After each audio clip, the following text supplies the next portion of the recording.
दर्जा भाई से बढ़कर के होता है। मित्र का दर्जा भाई से बढ़कर के होता है, क्योंकि भाई तो आपका सब कुछ बता लेगा, मित्र मित्र से क्या लेता है और क्या नहीं करता है मित्र मित्र की खातिर। अरे समय पड़ने पर मित्र की खातिर मित्र अपनी जान भी गंवा देता है। लेकिन आज के दौर में ज्यादातर लोग मित्रता की परिभाषा भूल गए हैं। आजकल ज्यादातर लोग मित्रता करके ही घात कर रहे हैं। मित्र का तो बहुत बड़ा दर्जा होता है, भाई से ऊपर होता है मित्र का दर्जा। दुर्योधन ने पूछ दिया कि मित्र आज तुझे कष्ट क्या है। दुर्योधन ने अंतिम समय अपने मित्र अश्वत्थामा से कहा कि मित्र कष्ट तो कोई नहीं है, लेकिन एक कष्ट जरूर है मेरी आत्मा में आज जाते समय। क्या कष्ट है? तो दुर्योधन ने अपना कष्ट अपने मित्र को सुनाया। मित्र कष्ट ये है कि हम 100 भाई थे, हम 100 भाई थे मित्र, और इस महाभारत के संग्राम में हम 100 भैया मर गए। पांडव 5 थे, 5 पांडवों से अगर एक ही पांडव मर जाता बहुत सांत्वना मिल जाती। 5 के 5 पांडव सलामत है, हम 100 भैया मर गए संग्राम में। दुर्योधन से अश्वत्थामा ने कहा मित्र अगर मैंने तेरा नमक खाया है तो मैं प्रतिज्ञा करता हूं आज 5 पांडव वीर विजय का जश्न मनाते हुए निडर सो रहे होंगे अपने शिविरों में। मैं अर्धरात्रि के समय पांडवों के शिविर में जाकर के सोए हुए 5 पांडवों के सरों को काट करके तुझे दिखाऊंगा, ये मेरी प्रतिज्ञा है। तो दुर्योधन ने उसी समय अपने रक्त से उसका तिलक कर दिया कि सबसे आखिरी सेनापति है कौरवों की सेना का अश्वत्थामा, सेनापति बना दिया अपनी सेना का। इधर अश्वत्थामा चल दिया सोए हुए पांडवों को मारने के लिए, उधर कन्हैया घबरा गए। कन्हैया समझ गए अश्वत्थामा आ रहा और आज मेरे 5 पांडवों को मार देगा, और ये 5 पांडव वीर मेरे भरोसे निडर सो रहे हैं शिविर के अंदर, और आज मेरी रक्षा करने पर भी अगर मेरे पांडवों के सर कट गए तो आज के बाद इस संसार में हमसे कोई दीन बंधु और दीनानाथ नहीं कहे, क्योंकि मेरे भरोसे सो रहे हैं 5 पांडव। तो ऐसे भक्तों के लिए तो भगवान का कहना है कि करहूं सदा तिन की रखवारी, करहूं सदा तिन की रखवारी, करहूं सदा तिन की रखवारी, करहूं सदा जिनकी रखवारी, जिन बालक राखे महतारी, जिन बालक राखे महतारी। ये भगवान का वाक्य है कि करहूं सदा तिनकी रखवारी। सबकी रखवाली का ठेका नहीं दिया उस भगवान ने, तो वही तो कह रहे हैं करहूं सदा तिनकी। किनकी? बोले तिनकी। अगर सबकी रखवाली का ठेका लिया होता उस परमात्मा ने तुझे सड़कन पर ठेलन से कुचल के गोली मारते, चटनी सी पिटी रही देखो भाई भाई। इसलिए कहा है करहूं सदा तिनकी रखवारी। किनकी? बोले जो सारे संसार का सहारा त्याग करके एकमात्र मेरे ही भरोसे रहते हैं, तो करहूं सदा तिनकी रखवारी। कन्हैया घबरा गए, मर जाएंगे 5 पांडव। उतनी रात में पांडवों के पास पहुंच गए, जगाया, भैया क्या है कन्हैया? बोले भैया हमारे मन में एक विचार बन रहा। क्या विचार बन रहा? गोविंद का विचार ये बन रहा कि हम सभी विजय का जश्न मनाने के लिए शिविर के बाहर चले घूमने के लिए। पांडवों ने विचार तो किया कि भाई घूमने का समय या प्रातः काल या सायंकाल, आधी रात्रि होने को आ रही, कन्हैया को घूमने की सूझ रही। लेकिन कन्हैया जो बात कह देते थे पांडवों से, पांडव वो बात टालते नहीं थे, विश्वास करते थे गोविंद की बात पर 5 पांडव।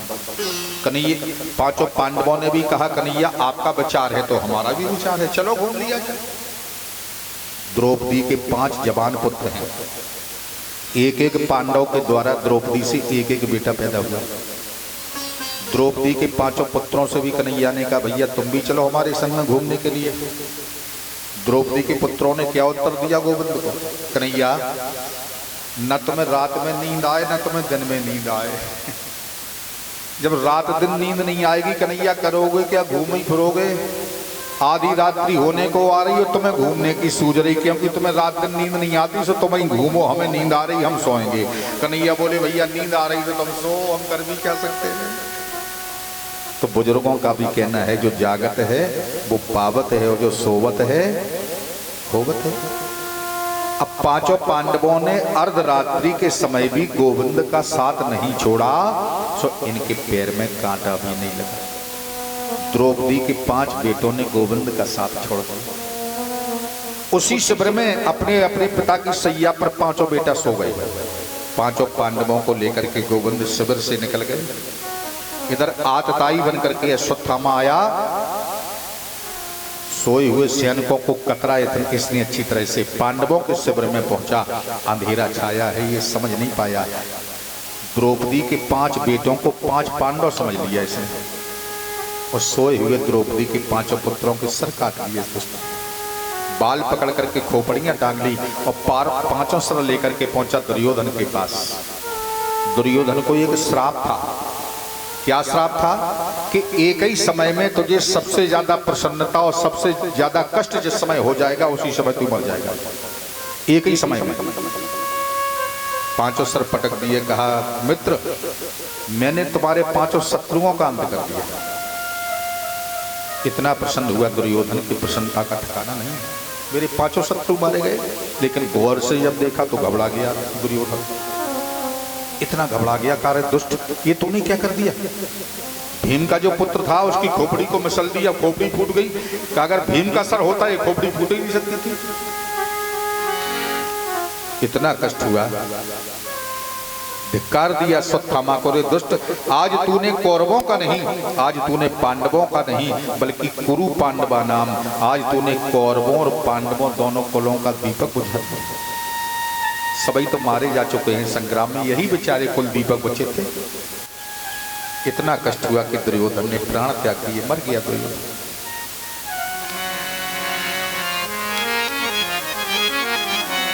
लेकिन माता द्रौपदी ने जब 5 बेटों की लाशों को देखा,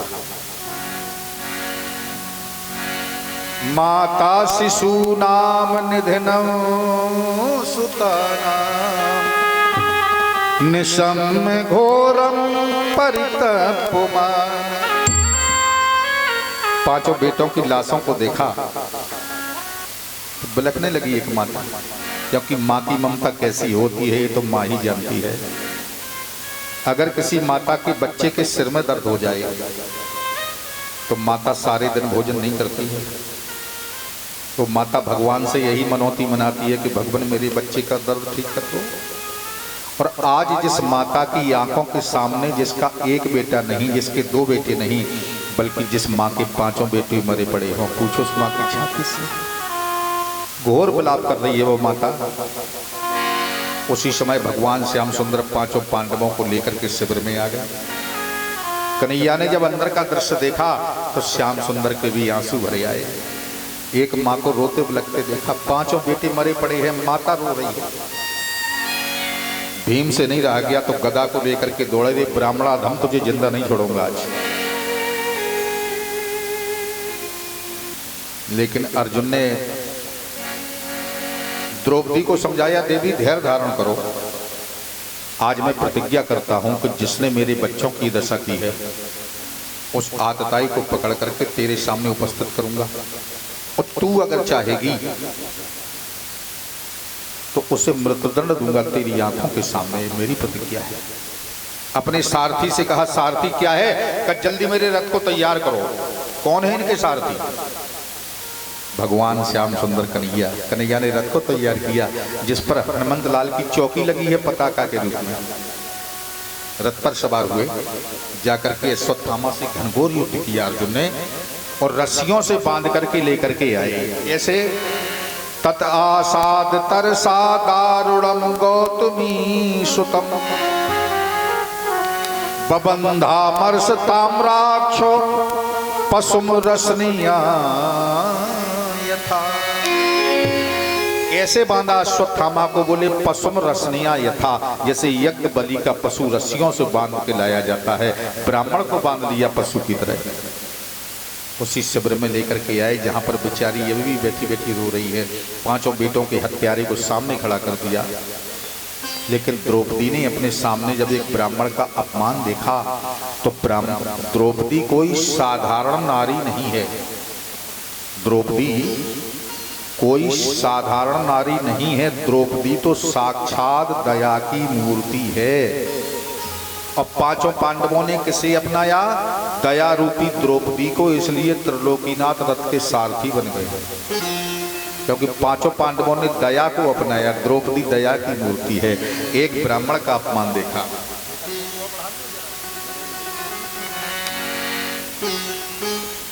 एक ब्राह्मण का अपमान देखा तो आज वो माता अपने बेटों की मौत भूल गई।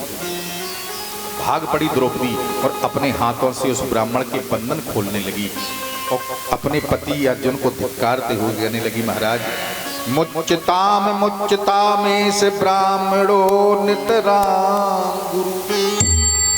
अरे महाराज इन्हें छोड़ो, ये तो ब्राह्मण देवता है और ब्राह्मण तो गुरु के तुल्य होता है। महाराज छोड़ो इन्हें। विचार करो, होगी इससे बड़ी दया त्रिलोकी में किसी के पास, जिसके 5 बेटे मरे पड़े और 5 बेटों का हत्यारा सामने खड़ा और वो माता कह रही है महाराज इन्हें छोड़ दो, ये ब्राह्मण देवता। आज के दौर में कुछ लोगों की भाषा है कि हम तुम्हें इनका जवाब पत्थर से देंगे। ये भाषा है आज के दौर में कुछ लोगों की।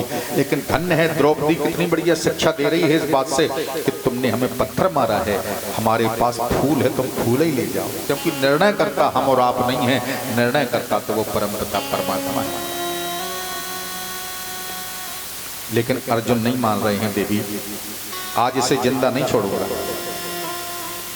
तो द्रौपदी ने एक तर्क दिया, अर्जुन से कहा महाराज सत्यता तो यह है कि नारी की गत नारी जाने, नारी की गत नारी जाने और पीर पराई को पहचाने। एक नारी का कष्ट एक नारी समझ सकती है महाराज, नारी के कष्ट को नर क्या जाने। आज मेरी आंखों के सामने मेरे 5 बेटे मरे पड़े हैं।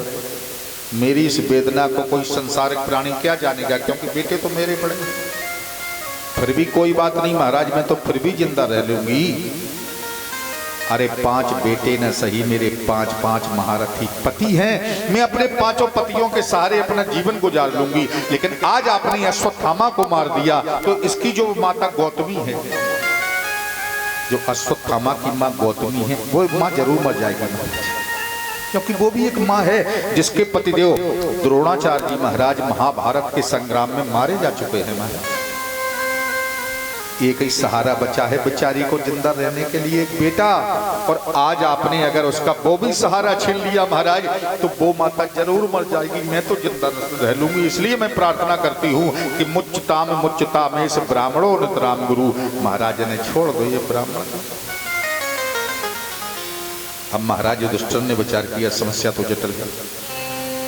5 बेटों का हत्यारा सामने है लेकिन है ब्राह्मण, क्या करना चाहिए? कोई ऐसा गलत काम ना हो जाए, क्योंकि ये धर्मराज हैं, धर्म के विरुद्ध काम ना हो जाए इनसे। कोई क्या करना चाहिए? वैसे शास्त्रों में ब्राह्मण के लिए मृत्युदंड लिखा है, लेकिन न ब्राह्मण को गोली मारी जाती न सर काटा जाता, बल्कि सबते कठिन जाति अवमाना। कोई भी सम्माननीय व्यक्ति हो और भरी सभा के बीच में अगर उसका अपमान कर दिया जाए तो यही सम्माननीय व्यक्ति के लिए मृत्युदंड है। कोई भी सम्माननीय व्यक्ति हो, सभा समाज के बीच में अपमान कर दो उसका, मर गया समझ लो। महाराज युधिष्ठिर ने क्या किया? तलवार उठाई, उसकी चोटी काट ली। ब्राह्मण के लिए मृत्युदंड है, उसकी या तो शिखा काट लो या फिर अपमानित करके नगरी से भगा दो, या फिर अपमानित करके घर से भगा दो, या उसके वेद शास्त्र छीन लो। यही मृत्युदंड है ब्राह्मण के लिए। महाराज युधिष्ठिर ने तलवार उठाई, उसकी शिखा काट ली और जन्म से ही उसके मस्तिष्क में जो तेजमान मणि विद्यमान थी, जन्म से ही थी मणि उसके मस्तिष्क में, वो मणि निकाल ली, मुंह काला कर दिया, बोले भागो यहां से। समझ लो मर गया ब्राह्मण। इतना क्रोध है अश्वत्थामा को कि आज अगर मेरा सर कट जाता मुझे कोई कष्ट नहीं होता। इतना घोर अपमान किया मेरा कि मैं किसी को मुंह दिखाने के लायक नहीं रहा, तो मैं भी प्रतिज्ञा करता हूं। कि पांडवों के वंश में दीपक जलाने वाला नहीं रहने देगा। कैसा विचार करके इसने ब्रह्मास्त्र का आवाहन किया और छोड़ दिया। कहां के लिए? देखो, पांडवों के 5 पुत्र अभी इसने मार दिए शिविर में। अर्जुन के 1 पुत्र और थे, अभिमन्यु। अभिमन्यु भी महाभारत के संग्राम में मारे जा चुके हैं, लेकिन अभिमन्यु की जो पत्नी है भगवती उत्तरा, वो बेचारी जिंदा है और जिंदा रहने के साथ साथ गर्भवती भी है। तो भगवती उत्तरा के गर्भ से ही पांडवों के वंश में दीपक जलाने वाला कोई कुल दीपक उत्पन्न होने वाला है। इस ब्राह्मणाधम ने क्या किया? ब्रह्मास्त्र के द्वारा भगवती उत्तरा के गर्भ का निशाना बना दिया। और कब? गंतुम कृतमतिर ब्रह्मन् द्वारिकाम रथमास्त्रता। सूत जी महाराज ने कहा, ऋषियों, भगवान श्याम सुंदर कन्हैया हस्तिनापुर में है अभी। वो हस्तिनापुर से द्वारिकाम रथमास्त्रता, रथ तैयार खड़ा है कन्हैया का, और रथ पर बैठ करके द्वारका जाने वाले हैं गोविंद। क्या दर्शन है? रथ में घोड़े जोते खड़े हैं और कन्हैया एक हाथ से रथ को पकड़े हैं, एक पैर रथ पर है, एक पैर धरती पर है, और एक हाथ से सबके सामने खड़े हैं। 5 पांडव, माता कुंती खड़ी हैं, सारे नगरवासी खड़े हैं, सबके सामने खड़े हैं। आज कन्हैया आशीर्वाद दे रहे हैं और सब लोग विदाई दे रहे हैं कन्हैया क्यों द्वारका जा रहे हैं। उसी समय सबने क्या दृश्य देखा? राजभवन के अंदर से एक विधवा के वेश में, श्वेत वस्त्रों में आवृत एक विधवा बिलखती चली आ रही है, कन्हैया के लिए चिल्लाती आ रही है। भगवती उत्तरा, जिसका गर्भ नष्ट हो रहा ब्रह्मास्त्र के प्रहार के द्वारा, भागती चली आ रही है। और क्या चिल्ला रही है? पाही पाही महायोगिनी देव देव जगतपते। हे समस्त जीवों के पति गोविंद, मेरे पति ने तो मुझे मझधार में छोड़ दिया। आप समस्त जीवों के पति हैं, मैं मर जाऊं कोई गम नहीं है, लेकिन मेरे पति की एक अंतिम निशानी मेरे पास है, गर्भ के रूप में इसे बचा लो ठाकुर। बिलखती हुई उत्तरा आई, भागती भागती आई और गोविंद के चरणों में गिर पड़ी। 5 पांडव हैरान है, माता कुंती हैरान है, अपनी कुल वधू की ये दशा देखकर इसे क्या हो गया भाई। बड़ी प्रेम से विदाई दे रहे थे ठाकुर की, जब कुल वधू को बिलखते देखा सभी हैरान है। लेकिन उत्तरा पैर पकड़े गोविंद के रो रही है कि बचाओ लाज बनबारी। हे श्याम सुंदर, हे गोविंद, हे माधव, बचाओ लाज बनबारी, तुम्हें दुखिया बोला।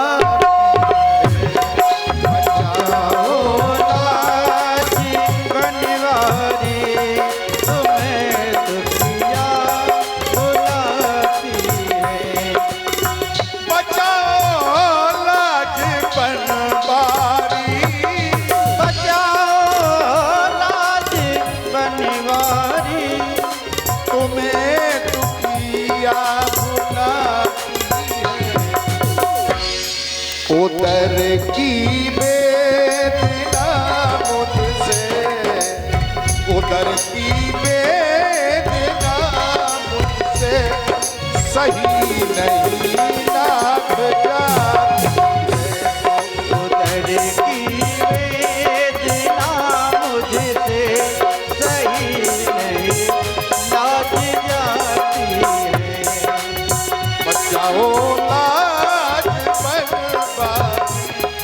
तुम्हें दुखिया बुला।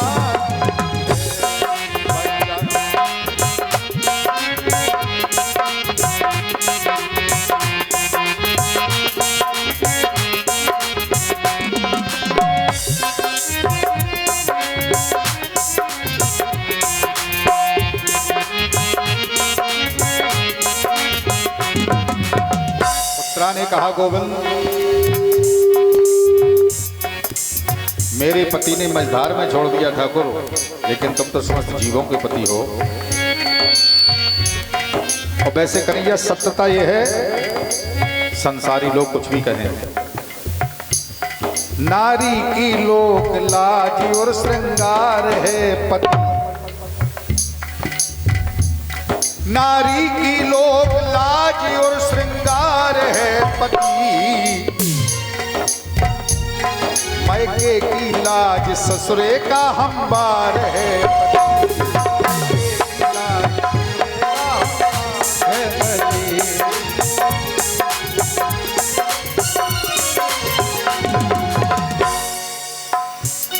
नर बिना ना नारी का सम्मान कोई करता। ये दुनिया की रीत है ठाकुर। नर बिना ना नारी का सम्मान कोई करता। ना मान और आदर का व्यवहार कोई करता। ना मान और आदर का व्यवहार कोई करता। ना मान और आदर का गुणगान कोई करता। ये ठाकुर बचाओ लाज बनवारी तुम्हें दुखिया बुलाते। बचाओ लाज बनवारी तुम्हें दुखिया बुलाते हैं। बचाओ लाज बनवारी तुम्हें दुखिया बुलाते हैं। आर्त होकर के बुलाया।